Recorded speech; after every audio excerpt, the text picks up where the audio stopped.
ইয়াত মিয়া আছিলে নাই আছিলে আছিলে ইয়াত মিয়া আছিলে নাই আজি কেলে নাই আজিলৈকে আছে আজি কেলে নাই জয় আপোনালোকে আজি মই এনে কোনোবা মানুহ ভাড়া দিব আপুনি এইটো ল হয় না ৰক্ষণাবেক্ষণ দিছে অবৈধ বাংলাদেশী মিয়া দিছে আপোনালোকে দিছে আপোনালোকে দিয়াৰ বাবে আপোনালোকে দিছে মানে ইয়াৰ পৰা ছোৱালী নাইকিয়া হৈ গৈছে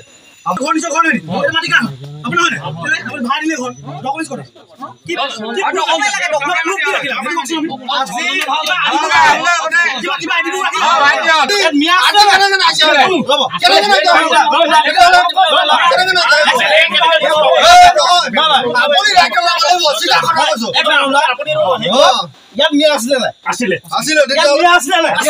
আজি কেলে নাই আজিলৈকে আছে আজি কেলে নাই আজি কেলে নাই আজি কেলে নাই এটাও নাই নি আজি কেলে নাই জয় আপোনালোকে আজি আজি আপোনালোকে দুই পইচা কামে গমে চাওঁ ৰখাই নথওঁ ন মই এনে কোনোবা মানুহ ভাড়া দিব আপুনি এইটো ল হয় না আজি আমি শেহতীয়াকৈ জানিবলৈ পালো যে এগৰাকী প্ৰায় অষ্টম শ্ৰেণীত পঢ়ি থকা ছাত্ৰী আচলতে তেওঁলোকৰ ঘৰৰ কাষতে যি ঘৰ আচলতে যি ঘৰ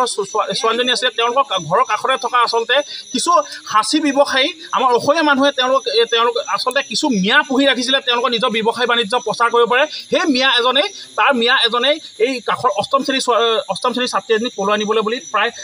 ৰাইজৰ সন্দেহ হৈছে আৰু তাত আমি বিল আছিলে তীব্ৰ ধিক্কাৰ জনাইছোঁ আৰু আমি এইটোৱে ক'বলৈ বিচাৰিছোঁ যে বৰ্তমান সময়ত চলি থকা আচলতে লভ জিহাদৰ দৰে যি ঘটনা সংঘটিত হৈছে বিভিন্ন সময়ত আজি আমি ক'বলৈ বাধ্য হৈছোঁ যে এই দুৰ্দ কুকুৰা গাঁৱতো এই সৰু অষ্টম শ্ৰেণীৰ ছাত্ৰজনী আচলতে লভ জিহাদৰ বহি দিছে ইয়াত মিয়া আছিলে নাই আছিলে আছিলে ইয়াত মিয়া আছিলে নাই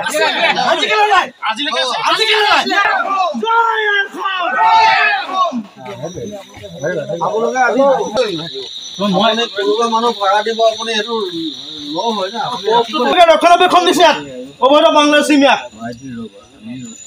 দিছে আপোনালোকে দিছে আপোনালোকে দিয়াৰ বাবে আপোনালোকে দিছে মানে ইয়াৰ পৰা ছোৱালী নাইকিয়া হৈ গৈছে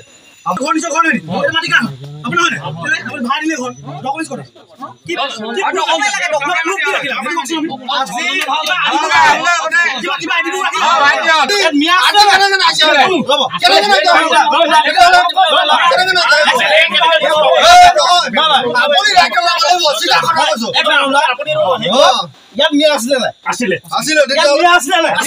আজি কেলে নাই আজিলৈকে আছে আজি কেলে নাই আজি কেলে নাই আজি কেলে নাই এটাও নাই নি আজি কেলে নাই জয় আপোনালোকে আজি আজি আপোনালোকে দুই পইচা কামে গমে চাওঁ ৰখাই নথওঁ ন মই এনে কোনোবা মানুহ ভাড়া দিব আপুনি এইটো ল হয় না আজি আমি শেহতীয়াকৈ জানিবলৈ পালো যে এগৰাকী প্ৰায় অষ্টম শ্ৰেণীত পঢ়ি থকা ছাত্ৰী আচলতে তেওঁলোকৰ ঘৰৰ কাষতে যি ঘৰ ছোৱালীজনী আছিলে তেওঁলোকৰ ঘৰৰ কাষতে থকা আচলতে কিছু সাঁচি ব্যৱসায়ী আমাৰ অসমীয়া মানুহে তেওঁলোক আচলতে কিছু মিয়া পুহি ৰাখিছিলে তেওঁলোকৰ নিজৰ ব্যৱসায় বাণিজ্য প্ৰচাৰ কৰিব পাৰে সেই মিয়া এজনেই এই কাষৰ অষ্টম শ্ৰেণীৰ ছাত্ৰী এজনীক পলুৱাই নিবলৈ বুলি প্ৰায় ৰাইজৰ সন্দেহ হৈছে আৰু তাত আমি বিল আছিলে তীব্ৰ ধিক্কাৰ জনাইছোঁ আৰু আমি এইটোৱে ক'বলৈ বিচাৰিছোঁ যে বৰ্তমান সময়ত চলি থকা আচলতে লভ জিহাদৰ দৰে যি ঘটনা সংঘটিত হৈছে বিভিন্ন সময়ত আজি আমি ক'বলৈ বাধ্য হৈছোঁ যে এই দুৰ্দ কুকুৰা গাঁৱতো এই সৰু অষ্টম শ্ৰেণীৰ ছাত্ৰজনী আচলতে লভ জিহাদৰ বহি দিছে আপুনি বিচৰা বাতৰি পাব কেৱল নিউজ 18 এপত নিউজ 18 এপ ডাউনলোড কৰিবলৈ স্কেন কৰক এই QR কোড গুগল প্লে ষ্টৰতো পাব এই নিউজ 18 এপ